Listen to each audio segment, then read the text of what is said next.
Hello नमस्ते, मी गंगा. माझ्या चॅनलमध्ये तुमचं खूप मनापासून स्वागत करते.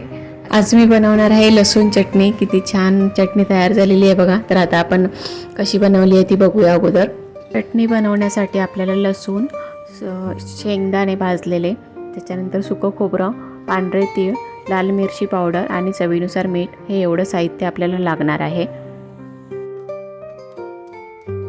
तर लसूण चटणी मी ते खलबत्त्यामध्ये बनवणार आहे. तर त्याच्यासाठी मी ते खलबत्त्या घेतल्या आणि त्याच्यामध्ये अर्धा वाटी लसूणच्या पाकळ्या घातलेल्या आहेत आणि त्या आपल्याला छान अशा बारीक होईपर्यंत ठेचून घ्यायच्या आहेत. एकदम पेस्ट करायची नाही आहे. आणि आता इथे मी लसूण बघा ठेचून घेतली आहे, जराशी जाडसरच आहे. तर ती आता बाजूला काढून घेते एका भांड्यामध्ये. आणि मग बाकीचे जे पदार्थ आहेत चटणीसाठी लागणारे, तर ते पण आपल्याला असेच खलबत्त्यामध्ये बारीक करून घ्यायचे आहेत. तर तुम्ही ही चटणी मिक्सरमध्ये पण फिरवून बनवू शकता, पण खलबत्त्यामध्ये बनवलेल्याची टेस्ट खूप छान लागते. तर म्हणून मी मिक्सरमध्ये न फिरवता खलबत्त्यामध्ये बनवते. तर 2 वाट्या किसलेलं सुकं खोबरं घेतलेलं आहे. खोबरं घेतलेलं आहे आणि ते पण आपल्याला थोडा वेळ ठेचून जरासं बारीक करून घ्यायचं आहे. तर हे बघा, खोबरं पण मी अशा प्रकारे बारीक करून घेतलं आहे. तर ते पण आपण आता जी लसूण काढली आहे त्याच भांड्यामध्ये हे खोबरं पण काढून घेऊया. आणि असे वेगवेगळे पदार्थच आपल्याला अगोदर बारीक करून घ्यायचे आहेत, नाहीतर मग एकदम करायला गेल्यानंतर ते व्यवस्थित होत नाहीत, बारीक होत नाहीत.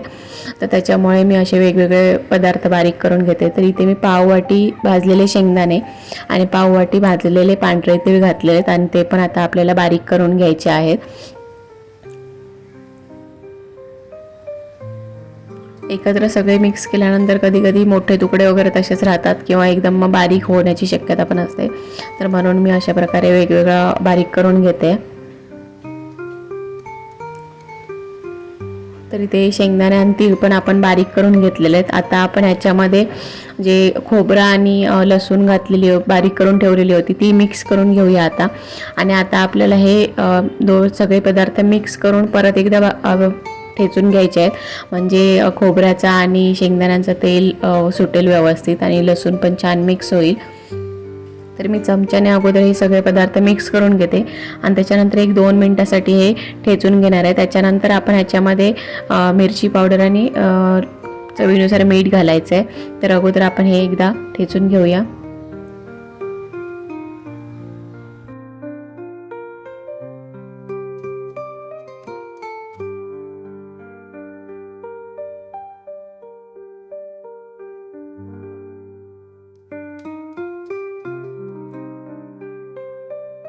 बघा, सगळे पदार्थ व्यवस्थित मिक्स झालेले आहेत. आता आपण ह्याच्यामध्ये लाल मिरची पावडर घालूया. पण तर मी थोडी थोडी करून इथे लाल मिरची पावडर घालणार आहे, एकदम नाही घालणार.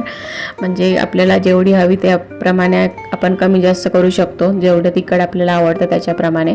आणि चवीनुसार मीठ घालून घ्यायचं आहे. आणि हे आता आपल्याला मिक्स करून परत एकदा ठेचायचं आहे, व्यवस्थित मिक्स करून घ्यायचं आहे, म्हणजे मिरची पावडर आणि मीठ व्यवस्थित लागेल. तर मी हे ठेचून घेते आणि मध्ये मध्ये आपल्याला चमच्याने हे मिक्स करून घ्यायचं आहे, म्हणजे व्यवस्थित ठेचलं जाईल आणि मिक्स होईल.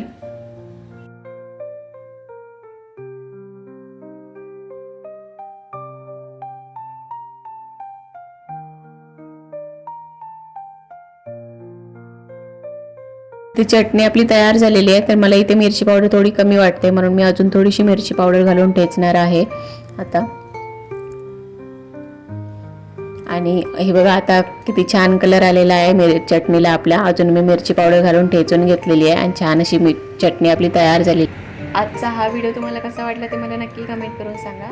हा व्हिडिओ जर आवडला असेल तर व्हिडिओला लाईक करा, शेअर करा आणि माझ्या चॅनलला जर तुम्ही अजूनपर्यंत सबस्क्राईब केलं नसेल तर प्लीज सबस्क्राईब करायला विसरू नका. सोबतच बेल आयकॉन पण प्रेस करा, म्हणजे मी जे पण व्हिडिओ अपलोड करेन त्या सगळ्या व्हिडिओचं नोटिफिकेशन तुम्हाला मिळेल आणि तुम्ही माझे सगळे व्हिडिओ बघू शकाल. थँक्यू.